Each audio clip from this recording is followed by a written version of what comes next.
America और Israel के बीच cease fire होने के बाद नेतन्याहू की परेशानी कम होने के बजाय और बढ़ गई है। दरअसल इजराइल के प्रधानमंत्री बेंजामिन नेतन्याहू का जमकर विरोध किया जा रहा है और वो भी उनके अपने ही देश के द्वारा। जी, खुद इजराइल के लोग ही नेतन्याहू का बुरी तरह विरोध कर रहे हैं। तेल अवीव की सड़कों पर लोग उतर चुके हैं और गाजा युद्ध के बीच लोगों का धैर्य जवाब देने लगा है। इजरायली बंधकों के परिजनों ने नेतन्याहू से तंग आकर अमेरिकी राष्ट्रपति डोनाल्ड ट्रंप से अपील की है कि गाजा में युद्ध रोककर सभी इजरायली बंधकों को रिहा करवाया जाए। तेल अवीव में हजारों लोग सड़कों पर उतर आए और नेतन्याहू के खिलाफ जमकर विरोध प्रदर्शन करने लगे। लोगों के हाथों में पोस्टर हैं जिन पर ट्रंप से अपील की गई है कि वो इजरायली बंधकों को पीछे न छोड़े।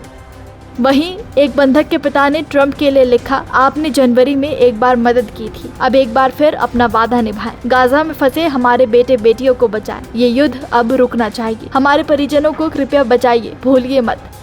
बंधकों के परिजनों ने नेतन्याहू सरकार पर दबाव बनाने की मांग की है ताकि युद्ध विराम हो सके और सभी बंधकों को रिहा किया जा सके। बता दें कि हमास ने इजराइल पर 2023 में हमला किया था। इस हमले में कम से कम 1200 इजरायली नागरिकों की मौत हो गई थी, जबकि हमास के लड़ाकों ने 250 इजरायली नागरिकों को बंधक बना लिया था। हमास के हमले के बाद इजराइल ने गाजा पट्टी में तो कहर बरपा दिया। गाजा को इजरायली फौज ने खंडर में तब्दील कर दिया, जिसमें अब तक गाजा में 60,000 से ज्यादा लोगों की मौत हो गई, जबकि 1.5 लाख से ज्यादा लोग घायल हुए। लेकिन कई इजरायली नागरिक हमास की गिरफ्त में कैद हो गए। हैरानी की बात तो ये है कि अपने बंधकों को छुड़ाने के लिए इजराइल हमास पर हमले कर रहा है ताकि दबाव बनाया जा सके, तो वहीं दूसरी तरफ नेतन्याहू के खिलाफ उन्हीं के देश में उनका विरोध हो रहा है, जो नेतन्याहू के लिए खतरे की घंटी साबित होती जा रही है, क्योंकि नेतन्याहू पर कई बार सत्ता के लालच में युद्ध को जारी रखने के भी गंभीर आरोप लगे हैं। ईरान और इजराइल के बीच 13 दिनों तक युद्ध चला। इस युद्ध को रुकवाने में अमेरिका ने अहम भूमिका निभाई है, क्योंकि ट्रंप के दखल देने के बाद ही दोनों देशों के बीच युद्ध विराम हो सका। यही कारण है कि अब इजराइल के लोगों ने नेतन्याहू पर दबाव बनाने के लिए ट्रंप से गुहार लगाई है। अब देखना होगा कि ट्रंप इस पर क्या एक्शन लेते हैं।